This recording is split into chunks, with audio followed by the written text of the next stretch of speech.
அனைவருக்கும் என்னுடைய மூகாம்பிகை அக்ஷய குபேர வணக்கங்கள். 30 ஆண்டுகளுக்கு பிறகு நடக்கக்கூடிய சனி சுக்கிரனுடைய இணைவு.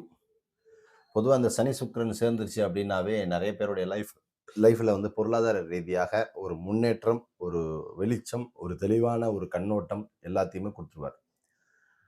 அந்த சனி சுக்கிரன் ஒருவருடைய ஜாதகத்துல சிறப்பாக இல்ல அப்படின்னா, ஒண்ணு அந்த சேர்த்து வச்ச சொத்துக்கள், சேர்த்து வைத்த பொருளாதாரம், நகை எல்லாமே வந்து பார்த்தீங்கன்னா, அதில ஏதோ ஒரு கேஸோ, ஒரு லிட்டிகேஷனோ, ஒரு பிரச்சனையோ, ஏதாவது ஒண்ணு பிரச்சனையில போய் மாட்டிக்கிட்டு அத மீள முடியாம அவஸ்தைப்பட்டுட்டு இருப்பாங்க.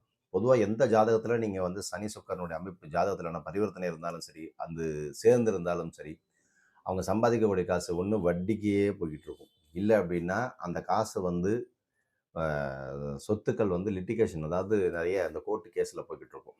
சில பேருடைய வாழ்க்கையில பாருங்க, இதே சனி, சுக்கிரனுடைய அமைப்பானது வந்து பார்த்தீங்கன்னா, 0லேருந்து மேல கொண்டு போயிரும்.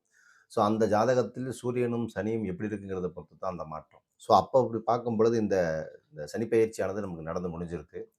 இந்த சனி பெயர்ச்சி நடந்து முடிஞ்ச உடனே என்ன அப்படின்னு கேட்டிங்கன்னா, அந்த சுக்கிரனுடைய காம்பினேஷனும், சனியினுடைய காம்பினேஷனும் சேர்ந்து நமக்கு ஆ மீன ராசியில வந்து இணையும்போது, அது ஒரு அரியான ஒரு என்ன சொல்றது? ஒரு நல்ல காம்பினேஷன் சொல்லலாம். அதாவது ரொம்ப நாள் கழித்து சேரக்கூடிய ஒரு யோகமான ஒரு அமைப்பு.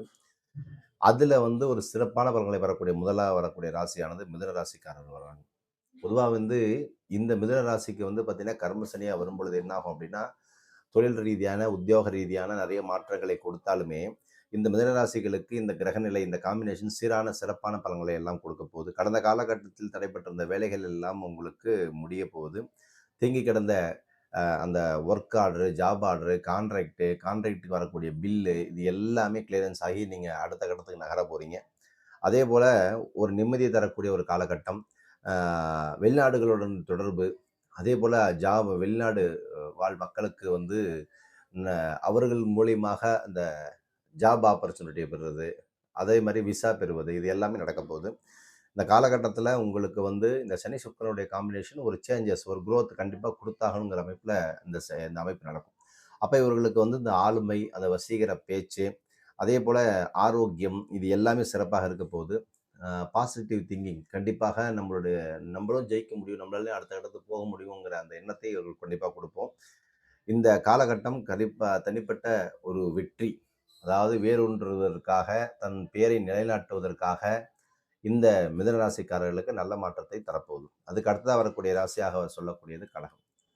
இப்ப அந்த கடகத்துக்கு வந்து குரு வந்தாலுமே என்ன ஆகும் அப்படின்னு கேட்டீங்கன்னா, ஒரு சேஞ்சஸ் கண்டிப்பா. எப்பவுமே யாருடைய ஜாதகத்துலலாம் வந்து குரு உச்சமாயிட்டாரோ அப்படின்னு பார்த்தீங்கன்னாவே, அவரோட லைஃப்ல பாருங்க, கண்டிப்பா நெறைய மாற்றங்கள் நெறைய குடுத்துக்கிட்டு இருப்பாங்க. அதாவது எப்படின்னா, அவர்களுக்கு நடக்குதோ இல்லையோ, கண்டிப்பா அடுத்தவர்களுக்கு மன்னிக்கணும். அடுத்தவர்களுக்கு நெறைய மாற்றங்கள் நடந்துகிட்டே இருக்கும். யாருக்கு ஹெல்ப் பண்ணாலும் சரி, அடுத்தவர்களுக்கு வந்து பணம் குடுக்குறதா இருந்தாலும் சரி, அடுத்தவங்களுக்கு வீட்ல போய் ஒரு ஃபங்ஷன் நடத்தி குடுக்குறதா இருந்தாலும் சரி, ஒரு பிரச்சனைய சால்வ் பண்ணி குடுக்குறதா இருந்தாலும் சரி, இந்த கடகத்தில இருக்கக்கூடிய குரு வந்து சிறப்பா வேலை செய்வார். அதேபோல யாருடைய ஜாதகத்திலலாம் ஜென்மத்தில குரு லக்னம்னா ஜென்மம்னா லக்னம். லக்னத்தில குரு இருந்துச்சு அப்படின்னாலும், இவங்களுடைய சிந்தனைகள் எல்லாம் சிறப்பாக இருக்கும். அடுத்தவர்களுக்கு வழிகாட்டியாவே தன்னை தானே தாழ்த்திக் கொண்டு, தனக்கு நடக்க வேண்டிய விஷயங்கள்லாம் விட்டுருவாங்க. ஊராருக்கு வந்து சிறப்பான பலன்களை எல்லாம் குடுத்துருவார் குரு. ஸோ அந்த மாரி இந்த கடகராசிக்காரர்களுக்கு வந்து தொழில் வாழ்க்கையில் சம்மந்தப்பட்ட பிரச்சனைகள் எல்லாம் மகத்தான வெற்றியை தரப்போகிறார்கள். அலுவலக சூழல், அதாவது ஆஃபீஸ்ல ரொம்ப நாளா அந்த சண்டை, கருத்து வேறுபாடு, மேனேஜரோட கருத்து வேறுபாடு, உயர் அதிகாரிகளோட கருத்து வேறுபாடுகள் எல்லாம் நீங்க போகுது. இந்த காலகட்டத்தில பதவி உயர்வுகள் கண்டிப்பா கிடைக்கப் போகுது. மூத்த அதிகாரிகள், மேலதிகாரிகளிடமிருந்து கண்டிப்பாக அந்த பாராட்டுக்களை பெறுவது, அந்த ரெகக்னிஷன பெற்று அதுக்கு அந்த பதவிக்கு நம்மை தயார்படுத்திக் கொள்வது, பொருளாதார நிலைகளை எல்லாம் கடந்து சிறப்பான ஒரு மாற்றத்தை பெறுவதற்கான காலகட்டமா இப்ப கடகராசிகளுக்கு அடுத்தடுத்து வரக்கூடிய காலகட்டம்லாம் வரப்போகுது. உங்களை சுத்தி இருக்கக்கூடிய நபர்களை எல்லாம் மகிழ்ச்சியாகவும், சந்தோஷமாகவும் வைத்துக் கொள்வதற்குண்டான ஒரு காலகட்டமா வரப்போகுது. வேலை தேடுபவர்களுக்கெல்லாம் வேலை கிடைக்கக்கூடிய ஒரு காலகட்டமாக, நேர்மறையான செய்திகள் எல்லாம் கிடைக்கக்கூடிய ஒரு காலகட்டமாக, உங்கள் சமூக அந்தஸ்து எல்லாம் மேம்படக்கூடிய ஒரு காலகட்டமாக வரும். உங்கள் முயற்சிக்கு அங்கீகாரம் கிடைக்கக்கூடிய ஒரு காலகட்டம். இந்த காலகட்டம் வந்து பார்த்தீங்கன்னா, நிதி சார்ந்த முதலீடுகளுக்கெல்லாம் கண்டிப்பாக இந்த காலகட்டத்தில உரிய பலன்கள் கண்டிப்பாக அங்கீகாரம் கண்டிப்பாக உண்டு அப்படிங்கிறத மட்டும் மனதில் வைத்துக் கொள்ளுங்கள். அடுத்தது மீனராசி. இந்த மீனராசிகளுக்கு பொறுத்தவரைக்கும் இந்த கிரக சேர்க்கை வந்து பார்த்தீங்கன்னா, பொதுவா இந்த குருவுல வந்து இந்த சனி, சுக்கிரன் சேர்ந்துருச்சு அப்படின்னாவே, குருவும் அங்க இருந்துருச்சு அப்படின்னாவே, கண்டிப்பா இதனுடைய இம்பாக்ட் இம்மீடியட்டா மீனராசிக்காரர்கள் கண்டிப்பா கிடைக்கும். இப்ப மீன லக்னத்தில வந்து ஜ ச சனி டிரான்சிட் ஆயிருக்கு அப்படின்னா, இப்ப இந்த மீன ராசியா இருந்தாலும் சரி, மீன லக்னமா இருந்தாலும் சரி, அதுல குருவும் இருந்து, அதுல சனியும் இருந்து, சுக்கிரனும் இருந்துட்டாங்க அப்படின்னா, இவர்களுக்கு என்ன நடக்கும் அப்படின்னு கேட்டீங்கன்னா, இவருடைய லைஃப்ல வந்து பொருளாதார குரோத், அதே சமயம் என்ன அப்படின்னு கேட்டிங்கன்னா, இந்த குரோத் அந்த அந்த அந்த குரோத்னா என்ன, அந்த வளர்ச்சியை வந்து பெறுவதற்கு உண்டான யோகம் இருக்கா இல்லையாங்கிறது இந்த 3 கிரகங்களும் சொல்லிவிடும். பொதுவா அந்த யோகங்களை கொடுக்கக்கூடிய கிரகமா சொல்லக்கூடிய சுக்கிரனும், குருவும் இவங்க ஜாதகத்தில் நல்லா இருந்துருச்சு அப்படின்னாவே, சனியானது குடுக்கணுமா குடுக்கக்கூடாதுன்னு டிசைட் பண்ணிடுவார். கர்மகாரகனும் அவன் தான். அப்போ இந்த காலகட்டம் உங்களுக்கு இந்த மீனராசிகளுக்கு நல்ல காலகட்டமாக நிதி முன்னேற்றங்களை முன்னேற்றி தரப்போறார். அனைத்து முயற்சிகளும் வெற்றிகரமாக முடியக்கூடிய ஒரு காலகட்டம். அலுவலகத்தில் ஏற்படக்கூடிய மாற்றங்களை நீங்கள் பெற்றுக்கொள்ளுங்கள். டிரான்ஸ்ஃபர் கிடைக்கிறது, டிரான்ஸ்ஃபருக்காக அப்ளை பண்ணியிருக்கிறது, இது எல்லாமே நடக்க போகுது.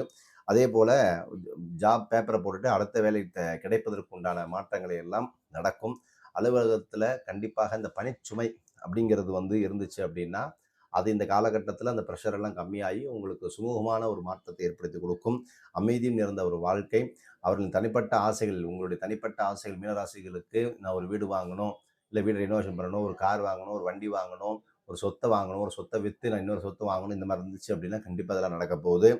காதலர்களுக்கு இது ஒரு சிறப்பான ஒரு காலகட்டம். சீக்கிரமா மேரேஜ் நடக்கணும் அப்படின்னா இதுவும் நடக்கும். ஜென்மத்தில் குரு இருந்து சனியும் சுக்கிரனும் இருந்துச்சு அப்படின்னா இத்தனை நாள் கல்யாணம் பார்த்து அமையாமல் இருக்கிறவங்க இதுக்கு மேலே அவங்களா முடிவு பண்ணி ஒரு கல்யாணத்தை பண்ணக்கூடிய ஒரு காலகட்டம். வியாபாரத்தில் இருப்பவர்கள்லாம் பெரிய லாபம் கிடைக்கக்கூடிய ஒரு காலகட்டமாக வருது அப்படிங்கிறத மட்டும் மனதில் வைத்துக் கொள்ளுங்கள். ஆகவே இந்த 30 வருடம் கழித்து இந்த சனி சுக்கிரனுடைய காம்பினேஷன் மீனத்தில் நடக்கும் பொழுது இந்த 3 ராசிகளுக்குமே சிறப்பான பலன்கள் வருது. பொதுவாக நான் திருப்பி திருப்பி நான் ஒன்று சொல்கிறேன். இந்த பலன்கள் எல்லாம் வெறும் கோச்சார பலன்கள் தான். இது வந்து உங்களுடைய சுயஜாதக பலன்கள் அல்ல. நான் எல்லா ஜாதகங்களுக்கும் ஜாதகக்காரர்களும் சொல்கிற ஒரே விஷயம்தான். உங்கள் ஜாதகத்தில் பொறுத்த வரைக்கும் எந்தெந்த கிரகங்கள் நல்லா இருக்குது அப்படின்னா அதை பொறுத்து தான் அந்த பலன்கள் கிடைக்கும். ஸோ இப்போ இந்த ஜாதகத்தில் எந்த கிரகங்கள் வலுவிழந்து இருக்கோ அந்த தசா நாதனோ அந்த தசாபுக்தி வரும்பொழுது கண்டிப்பாக அது வலுவிழக்கத்தான் செய்யும்.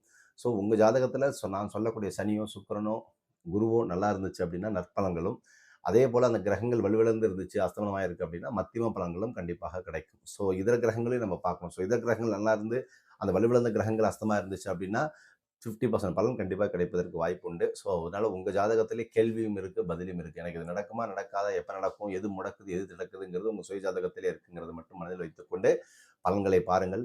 ராசி பலன்களாலேயோ பயிற்சி பலன்களாலேயோ எந்த ஒரு மாற்றமும் உங்களுக்கு கிடைக்காது. ஆனால் உங்கள் சுய ஜாதகத்தில் கிரகங்கள் நன்றாக இருக்கக்கூடிய பட்சத்தில் மட்டும் இதில் மனதில் வைத்துக்கொண்டு அடுத்த பதிவில் வேறு நினைவு பதிவில் சிறப்பாக சந்திப்போம். நற்பவி நல்லது நடக்கட்டும். ஓம் ஸ்ரீ குரு